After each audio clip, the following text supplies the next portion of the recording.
Imagination by Napoleon Hill.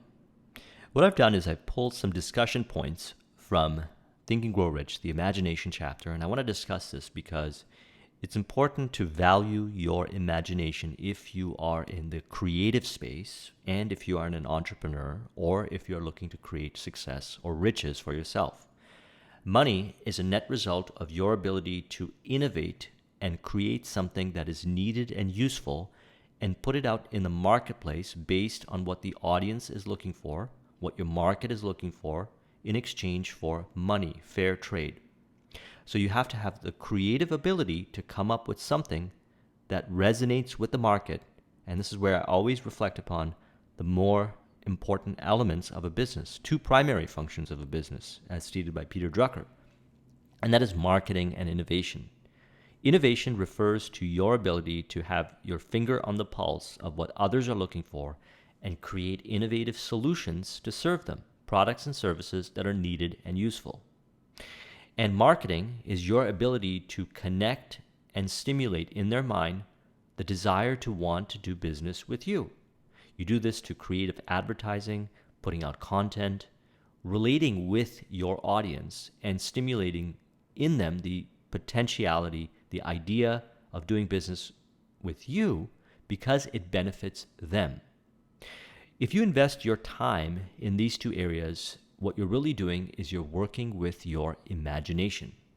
There are an infinite amount of ways, and it requires a high level of creativity to be able to innovate something that the market receives well. In other words, you can build a very successful business from, as well as being it brought to their awareness, the ability to bring it to their awareness, marketing and innovation. And so an entrepreneur or someone that is looking to create success in business has to cultivate their imagination. The more imaginative they are, the more creative they are, and the more creative a person is, the more confident they are, and the more they are able to connect the dots between the marketplace and what they consider is value for the marketplace in a way that actually is of value to the marketplace and bridge it all together. This is all done in the creative imagination. So we want to cultivate our imagination. See, there's fundamentally two ways of living reality, and there's a broad spectrum in between. Way number one is to live through the results of other people's thinking, the imagination of others. Way number two is to learn to trust and honor and cultivate your own imagination and live reality from your own imagination. Now, this could require you to have an enormous amount of self-confidence and faith in yourself, and that's why I recommend watching that video I did on the self-confidence formula. Because if you don't have a self-confidence or a high degree of faith in your vision, in your imagination, then the opinions and criticisms of others is going to impact your ability to stay consistent and persistent in bringing forth your vision.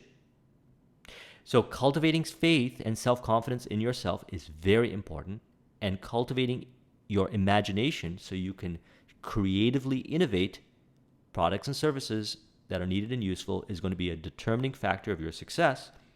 And dedicating time to learn how to market in creative and innovative ways to reach your market is going to be equally as important, and this is all driven by your imagination.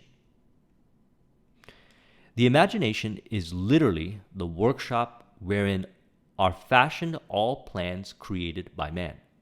The impulse, the desire is given shape, form, and action through the aid of the imaginative faculty of the mind.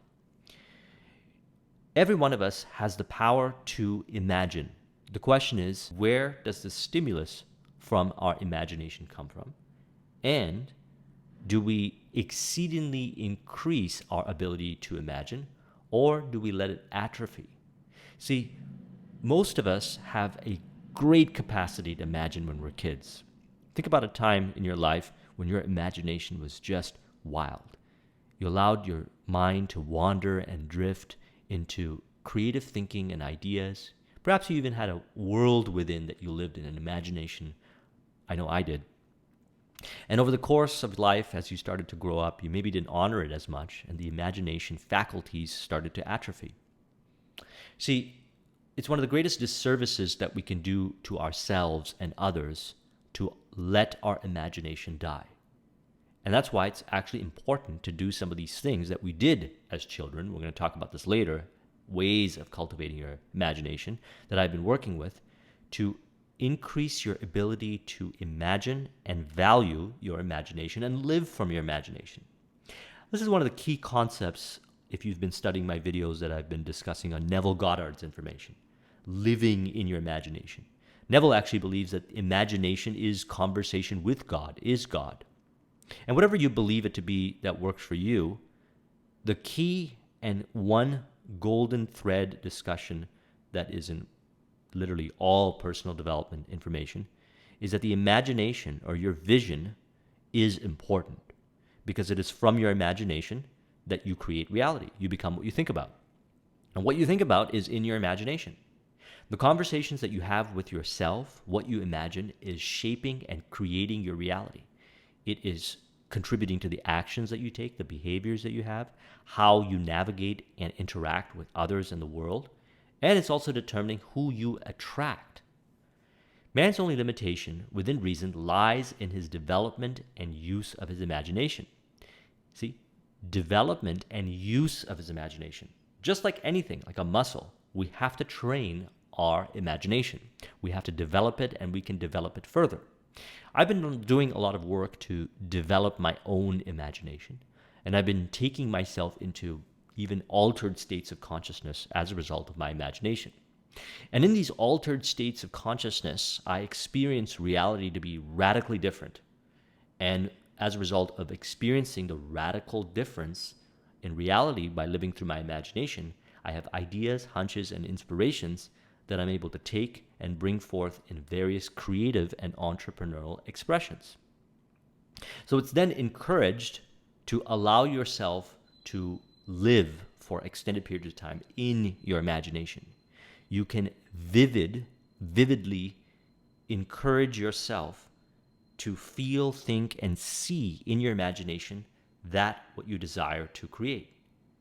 And the more you can go into this space and live from that space, the more you'll find that your brain doesn't know the difference, and thus you'll navigate reality based on how you experience, as far as vividness goes, in your imagination.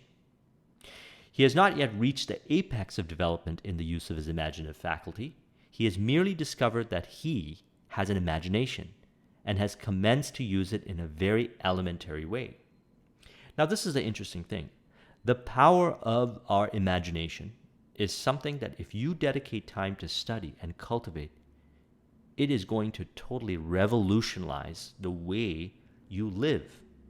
You're going to realize the power that's within your imagination, the kind of abilities that you're going to cultivate and express as a result of living through your imagination, the kind of creations and manifestations that you bring forth as far as living in your imagination goes, is going to be greater than anything else that you can be stimulated by that has been created as a result of someone else's imagination. So ask yourself this question: do you want to live in a world that is created based on your imagination, or do you want to live in a world in which it is a net result of someone else's imagination? Now, that's a very personal question, and there is no right or wrong answer. The choice is yours. You could even live in a world where it's a varying combination, co-creation. Your imagination versus, not versus, but with someone else's imagination. This is what we call the mastermind. Now, he says there's two forms of imagination. Number one is synthetic imagination. Through this faculty, one may arrange old concepts, ideas, or plans into new combinations. This faculty creates nothing.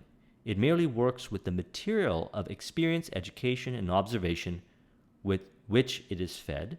It is a faculty used most by the inventor, with the exception of who draws upon the creative imagination, which he cannot solve the problem through synthetic imagination.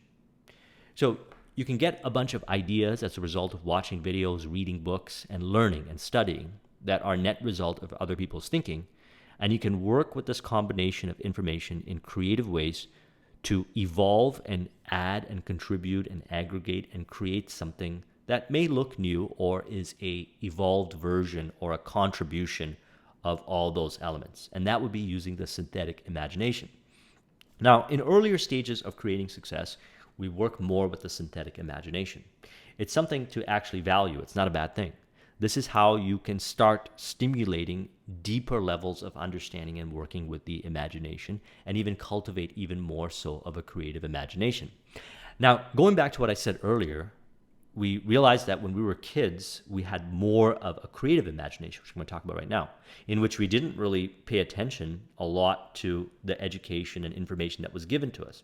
See, the problem with synthetic imagination is that it kind of limits us, and that we start to have a bias to, if it's not in a book, or if it's not taught in school, if it's not given to us by authority, then the information is not valid.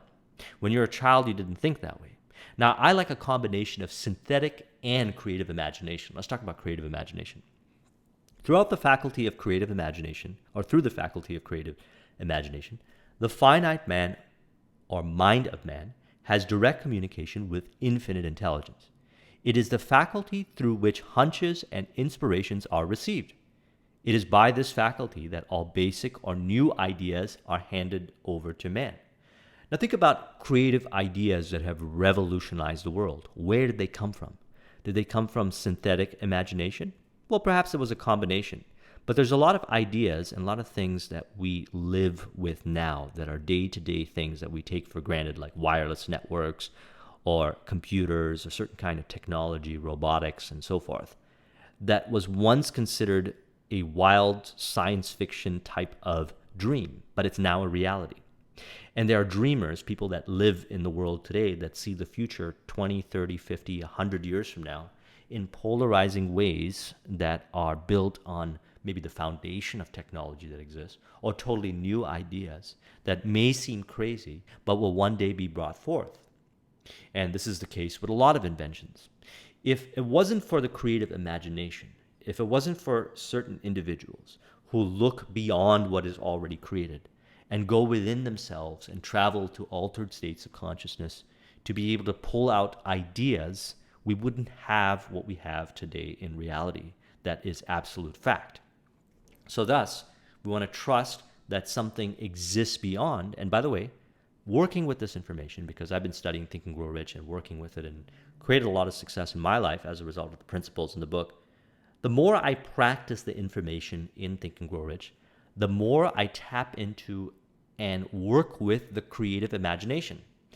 And it is even discussed in the book that the later chapters, like the Sixth Sense, don't really make a lot of sense to a person. He even talks about this in the imagination chapter, unless a person has created a certain level of success using perhaps synthetic imagination, or a combination of more synthetic imagination plus some creative imagination. This is because it is through that process of creating success that you develop faith in yourself. You learn to trust yourself. And you're more likely to listen to yourself than the opinions of others. And when you trust and appreciate and love and respect yourself and listen to yourself, this is when you get access to the concept of infinite intelligence. Sometimes it's going to be experienced like visions you get in your mind of ideas that never been existed before. Sometimes you're going to experience it as a conversation that you're having with infinite intelligence, and it's only going to make sense to you, but when you take that information and you actually work with it, you'll find that it actually creates success. Many ideas that I have brought forth as far as like my consulting work or business ideas or different entrepreneurial things that I've been involved with came from the creative imagination. They were ideas in innovation as far as product and services go, and marketing innovative ideas that nobody taught me, but yet I was able to listen to the voice within and or get a vision of how it could potentially be. That was an idea that I've never studied before, and I trusted it. I didn't really talk about it. I just went and implemented it, and it produced results. Now, the cool thing about it is it produced results in a way that was better than any kind of synthetic imagination that I could have daisy-chained together to make work.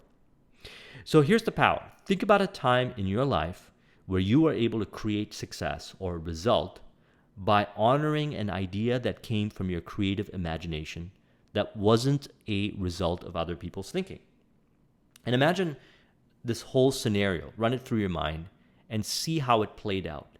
and really reflect back on the power of this, because when you honor it, what happens is you'll do it again and again and again. So nowadays, I'm noticing I'm creating a lot of things in reality as a result of my creative imagination in unique ways that I don't really even talk about, but I trust within and I just honor myself within and just take action on whatever idea I have, and it works. And then when it works, there's a process that I can then take and say, here's how I did it. And then it becomes synthetic imagination, right, to the other person, because they're taking that idea and working with it. Let's talk a little bit more about the creative imagination. It is through this faculty that thought vibrations from the minds of others are received. It is through this faculty that one individual may tune in or communicate with the subconscious minds of other men. Now think about this for a moment. This may sound far out and even far-fetched, but I have had many experiences in my life, in my entrepreneurial journey, where I had an idea and I realized that I needed to work with someone to bring it forth. And then all of a sudden, I get a phone call or an email or a hunch to reach out to someone, and that ends up being the exact person. And then when I ask them about this, they say to me that they were looking for someone to do that same thing with. So where did this come from? Well, it is said that, and I believe it's so, that the subconscious minds of each other were all connected. In some shape or form, we are all connected. And that when we tune ourselves to abundance-based thinking, higher level of consciousness thinking, what happens is we get access to another person's subconscious mind. We tune in and we're able to communicate. This faculty functions only when the conscious mind is vibrating at an exceedingly rapid rate, as for example, when the conscious mind is stimulated through the emotion of a strong desire. So he talks about the various forms of desire that we have that we can use as stimulus to motivate us. And this is why it's important to have the burning desire, which is something that we can create through autosuggestion and reflecting upon our vision and believing that it's possible, or following something that Neville Goddard talks about, which is assuming the feeling of the wish fulfilled. It is when you have this desire that you vibrate at an exceedingly rapid rate, that information goes into the subconscious mind of others, as well as infinite intelligence, and some way, somehow, you don't even have to think about it, your vision is brought forth. Now, this is creative imagination we're talking about. So this is something that I believe when you start working with the synthetic information, you bring results forth, you'll tap more into the creative imagination, you'll have more faith and understanding as to what is being discussed in this book. And this is why I read this book regularly, and even what's discussed in this video. And it's going to make more and more sense to you. And then you're going to start to rely and trust what it is that I'm talking about here, which is discussed in creative imagination. And as a result, you'll be able to create more and more success. This is what is to be said when they say everything they touch turns to gold. There's a certain point in a person's career or evolution as far as business, entrepreneurship, or success goes, where literally everything they touch turns to gold. In some shape or form, they're able to create success again and again and again because they tap more into the creative imagination. The great leaders of business, industry, finance, and great artists, musicians, poets, and writers become great because they develop the faculty of creative imagination. Now, I've met very profound and high-level successful musicians and artists and writers, and one thing that I found to be universal with all of them is they somehow have their own version of the story of infinite intelligence. They call it whatever they want to call it: creative force, infinite intelligence, divine, God. They all have access to this, and they trust it, and they communicate with it in some shape or form, and it helps drive their creative expression. And what they do is they get into flow a lot of times when they're performing and they're communicating. And I can speak from my own experience. I get this when I'm consulting. I get into flow and I'm able to come up with ideas that I never thought of before beyond synthetic imagination.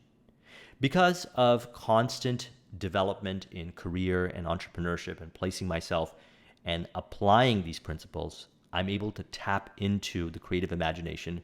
And so what happens a lot of times is in consulting, I don't even plan what I'm going to say. I just ask the client to bring me the circumstance or the problem or whatever it is that they're having, and then I'm able to come up with the solution right then and there, and it ends up being the best one, and one that I never even thought of before, and it ends up being the one that becomes really valuable. So this is me tapping into the creative imagination. And as an artist or a musician or a poet, in whatever stage of your career that you're at, or if it's just a passion project that you do these forms of expression, you will know exactly what it is that I'm talking about. Except now you might have a conceptual model that I've given to you. There's certain times where you go into a certain state of mind, you call it alpha state or flow state, where you tap into and access infinite intelligence, and you bring that forth and express it into your creation through your creativity. And this is why I love hanging around artists and creative types, because they have access to this. And it's a matter of, do they trust it or they don't? If they trust it, then what I notice is that they're able to turn that creative expression into a business. I met artists and musicians that were able to take their skill and turn it into a full-fledged business, whether becoming professional musicians or professional instructors as far as music schools and so forth. We talk very deeply about this stuff, and they're able to tune into this creative imagination and connection to infinite intelligence and just express deeply, and they're able to help others do the same thing. The earth on which you live, you, yourself, and every other material thing are a result of evolutionary change through which microscopic bits of matter have been organized and arranged in an orderly fashion. Moreover, this statement is of stupendous importance. This earth, every one of the billions of individual cells in your body, and every atom of matter began as an intangible form of energy. Desire is thought impulse. Through thought impulse are forms of thought impulses are forms of energy.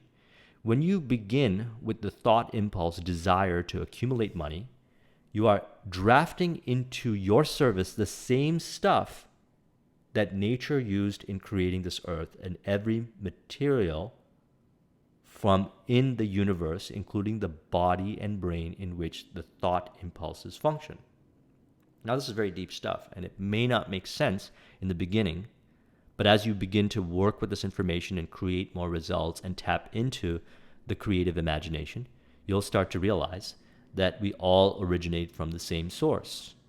And the creativity is an expression of that source. And what you're really doing is you're tuning into that source, which is infinite intelligence, and allowing it to create through you based on your vision. And I believe that your vision actually comes from the source. This is what I have, as I continue to evolve on this journey of understanding how the creative process works, how manifestation works, how we create as far as entrepreneurs. The high-level, really successful entrepreneurs really tune in to visions and ideas that are beyond them and express it through their business. So I look at entrepreneurship as a form of an art. It's a form of creative art. Now, there's some concreteness to it in the sense that it's got to relate to others, and it's got to be more multidimensional than just, here's this product that I've created and it's a nice product. It's got to also be a product that is needed and useful. So there's multiple layers to it, but nevertheless, the source of creative expression, to see it all the way through completion, can come from the creative imagination. Do not become discouraged if you do not fully comprehend all that is being stated. Unless you have been a long student of the mind, it is not to be expected that you will assimilate all this is in the chapter upon all that is in this chapter upon a first reading. Now, I'll speak from experience in this. I realize this stuff more and more. I'm understanding this stuff more and more each day. In fact, I've dedicated a lot more time nowadays to really understand the creation process and how this stuff works, because the more I understand it built on this foundation, the more I get access to deeper levels of understanding and knowledge that I'm not even seeing a lot of people talking about, and so I share it with you. And my current latest iteration of how I believe this works, and I also believe it'll evolve, is that there's a creative source of information that exists, and that's infinite intelligence. And we have access to this source of information, and we can use it to create, in reality, something that I believe is called spirit of harmony. Win for you, win for those that you create, and win for infinite intelligence. So if you align yourself using the principles in this book, you'll get access to that creative vision and imagination to be able to bring forth that vision, and you will attract people, circumstances, and you'll operate from a place of proper behaviors and actions to create. It'll be very harmonious, and you'll be able to bring it forth. So you have access to ideas, and everybody has access to ideas to solve problems, to create unique products and services that are needed and useful in the marketplace. And we align with this, and it's something that you get better at with practice. So you tune yourself to the creative imagination. You listen and trust that within, that connection within to the creative imagination. Hunches and inspirations come to you. You trust and honor those hunches and inspirations, and you follow using everything else that's covered in the book to see it all the way till completion, and then you'll realize that that's how it works. And the more you do that over and over again, the more visions you get and the more you're able to create. So that's why imagination is very important, is your ability to connect with a greater vision, the vision of infinite intelligence. So you first have to continuously develop and cultivate it. And by the way, right from birth, when you were a child, you had this ability to imagine to this degree. It's a matter of, have you been practicing it? If you continue to practice it, you can rekindle that imagination. You can redevelop it. And now with your greater level of understanding and knowledge and experience that you have in life, you'll be able to work with it in a more effective way. Maybe you didn't have the specialized knowledge and the skills to work with it when you were a child, but now you can rekindle back to that inner child that has a connection with that imagination. You can honor it. You can have the confidence and faith in yourself. Even if others don't encourage the imagination like a child would, you realize the power of it and you encourage it, and that's where confidence comes in. And you're able to work with it between all the information that you've accumulated in your subconscious mind to bring it forth. So let's talk about ways that we can develop our imagination. Your imaginative faculty may have become weak through inaction. It can, however, be revived and made alert through use. So here are 7 ways that I found that you can practice cultivating and developing your imagination. And why would we want to do that? Well, it's through our imagination that we can tap into hunches, inspiration, work with all the information that is within our subconscious mind that we've already accumulated, plus connection with infinite intelligence through creative imagination, so working with both the synthetic imagination and the creative imagination to come up with unique ways of solving problems, unique products and services if you're an entrepreneur, innovative ways of marketing and selling, and bring forth your vision. You can even, through your imagination, identify certain issues that you have as far as fears and so forth, and be able to change that. We'll talk about working with the Robert Dilts logical levels of change from that perspective. So here are 7 ways. Number 1, open up your mind to new ideas. So one of the things that might happen as we navigate realities, we start to create these certain kind of biases that we know it all. And I always say 2 enemies for learning are I disagree and I already knew that. So if you find yourself saying I disagree and I already knew that a lot, probably you are closing off your mind, and as a result of it, your imagination is beginning to atrophy. I think it's important to study how other people see reality. And it doesn't necessarily mean you have to believe them or that you have to do things their way, but just keep an open mind to learn about the different ways people go about living and how they do things. And the more open-minded you are, the more creative you can be, because sometimes you never know. You can borrow and adapt and adopt a perspective from someone that doesn't necessarily do what you do, but they might have a unique way of creating results in their area that could be beneficial for you. The second is the invisible counsel. So this is something that he talks about in the later chapters, in which he has a meeting in the mind with cabinet members. This is just part of his imagination. And he imagines having a conversation with them at a round table and having a discussion. Now, this is something that I actually used to do when I was a kid. I used to imagine certain people that would show up in my mind, and we would play in our imagination. We would do certain things. We would travel. We would go all kinds of places and do different things.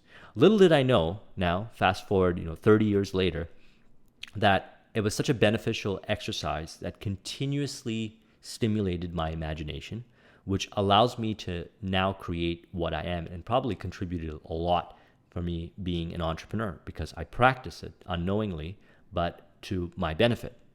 So we can do stuff like that. Number 3 is tell stories. So one of the things that I do now with those that I connect with, and especially my relationship with my girlfriend, is we love to tell stories and use our imagination to tell creative stories. So what we do is we walk around and we turn the environment into a fantasy land by telling stories of how certain people are in our environment or certain elements in our environment.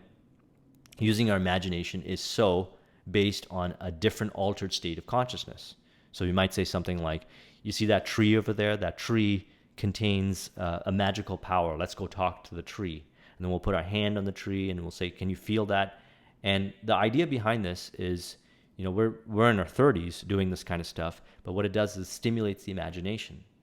And some might consider this to be weird or whatever, but to me, it's considered normal behavior because I want to continuously stimulate my imagination, because as a result of stimulating my imagination, I'm able to creatively express my content, my contributions, and my consulting. I see a direct correlation. So you can go and navigate reality and see it from a more of an imagination perspective and tell stories about the environment in creative ways and allow your mind to not judge and just soar. And maybe in the beginning it'll seem kind of weird, but then you'll start to get used to it. And then you'll start to notice that you'll become a lot better of a storyteller, which is a form of working with the imagination. For thousands of years, that's how we passed information from generation to generation, through metaphors and stories. And we have within us the ability, our brain has the ability to learn massive amounts of information as a result of storytelling. If you can tell a story, and a good skill to learn is something called a memory palace. And a memory palace is something that you learn if you take one of those memory workshops where they show you how to associate different things that you want to remember to different scenarios or elements related to a story, like walking down the street or going to your house and so forth. Look up Memory Palace and study that stuff. Creative ways of working with your imagination and storytelling, which you already have the ability to do because our brain's wired to do that. And the more you tap into that and do that, the more you will work with your imagination and exercise your imagination. Trying new things. So making a commitment, as much as I love routines to do the same thing that is producing results, I also mix it up by trying new things, traveling new places, traveling and doing and living alternative lifestyles for a short period of time, making a commitment that maybe once a week you try something new. And make sure it's something that is outside of the norm of what you do. For example, if you don't do a lot of outdoors things, you might consider doing a weekend camping, or you might consider learning how to kayak, or do things like rent some jet skis and go on the water. Things that are outside of the things you would normally do. I make more of a commitment to do this nowadays, and the result of it is amazing as far as my contributions to cultivating my imagination and also the results that I create. Because what I'm doing this for is not only the joy of doing this, because it's a lot of fun to live in your imagination and cultivate your imagination, but the net result of cultivating my imagination, which is the products and services that are needed and useful as an entrepreneur. Spend time with creative people, artists, musicians, those that see reality differently and are very creative, and just kind of observe how they think and how they see reality. A lot of them will have very polarizing views of how reality works. And as a result of understanding them, it'll stimulate your mind and your imagination. You can even ask them how they do what they do. What is their way of being stimulated to create? And they'll give you all kinds of interesting things they do that contribute to their creativity that maybe you might consider adopting some of them. Daydreaming, allowing your mind to just wander and your imagination to just go wild on whatever, is very important. This is not something that's encouraged for adults, but it's very important. The reason why it's important is because allowing your mind to wander and dream about whatever is a form of training. You can dimensionalize. You can actually go into that world and live in that world and stay there for an extended period of time. When you come out of it, what you'll realize is one very important thing. Watching TV or watching a movie is a form of daydreaming, except someone else is telling you what needs to go in your imagination. When you daydream and you visualize and you fantasize about the world that you want to create for yourself, you're essentially taking the power back and creating your own movies. And soon what happens is those movies or the daydreaming becomes so vivid and so enjoyable that you'll actually choose daydreaming and visualizing your own scenes in your own movies versus watching movies or watching TV shows. This is something that I've been working with, and this is true for me. A lot of times I'm not entertained or really motivated to watch TV shows or movies, and instead I rather spend time in my imagination. And finally is just playing, okay? Doing things that are just playful and just kind of seeing life from a very lighthearted and playful perspective.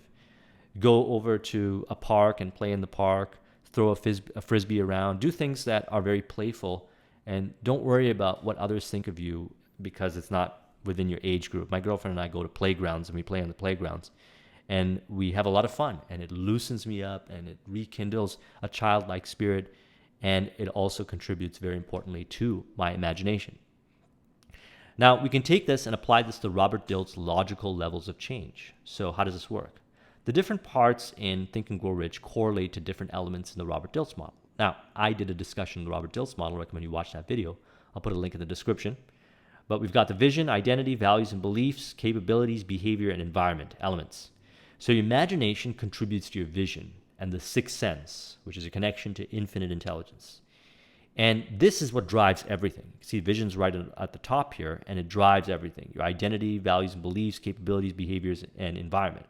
Now, it might not necessarily determine what your identity is and your values and beliefs, but you start there. You start with the vision of what you want to create in your imagination. And then within your identity, you use the subconscious mind elements in the book to evolve yourself within. This is your deep identity, how you believe yourself to be at a deep level, or how you actually are at a deep level subconsciously that you have not realized yet, needs to be evolved using subconscious mind training and programming. Values and beliefs can be changed with autosuggestion. Your capabilities fall under specialized knowledge, organized planning, the brain. Behavior would be faith, persistence, decision, mastery of sex transmutation, desire, and finally, your environment, you can categorize it as mastermind. Now, the reason why I put this all together is I want you to realize the very important distinction here. The imagination drives everything, and imagination is very important. If you find yourself not being motivated enough, stimulated enough, creative enough as you were when you were maybe in your teenage years or in your early 20s or whatever, or when you were a child, then realize that what I've discovered is that it's the imagination that is lagging. And that if you go and stimulate your imagination, you do these things that I'm talking about, and you value this stuff, you're going to tap into your ability to visualize better, which is visualizing is a very important element for creating your reality. And it's through that imagination and visualization where you will find the excitement and motivation to be able to actually go out there and create. So you'll not only get the ideas, but it will drive everything else. When your imagination is very stimulating to you and very motivating to you, all these other things that was talked about in Think and Grow Rich will be implemented a lot easier. So make a commitment to yourself that you are going to work on your imagination, see it as an important capability to cultivate. We talk about capabilities in the Robert Dilts model, and do some of these things that we've talked about here. And what you'll notice is that you will be able to tap into and work with your synthetic and your creative imagination to bring forth your vision. If you want to copy this mind map, the link is in the description. Thank you very much for watching. I will talk to you soon. Take care.